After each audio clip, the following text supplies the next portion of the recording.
All right, so here's where we're at. If you rely on Medicare, Medicaid, or Social Security, or even just know someone or are surrounded by people who do, then this year's tax fight is probably going to impact you and your community. Here's the big picture. Programs like Social Security, Medicare, and Medicaid have become instrumental in how communities throughout the US get by, and they've come at the center of the upcoming tax fight. Now, when I say that they are a big deal, I'm talking huge.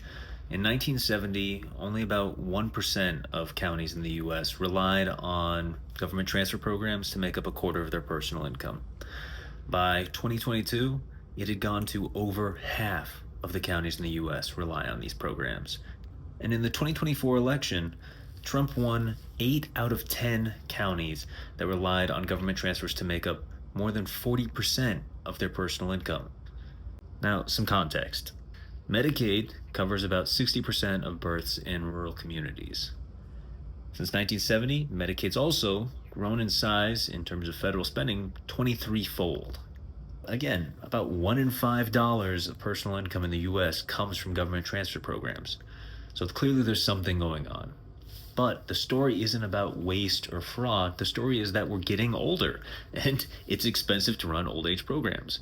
Also, healthcare costs have gone up, which means that when we have programs that are dependent on covering people's healthcare, that also gets more expensive. And at the same time, wages and salaries and non transfer income hasn't kept up with the cost of these types of programs, especially when we think about it at the local level.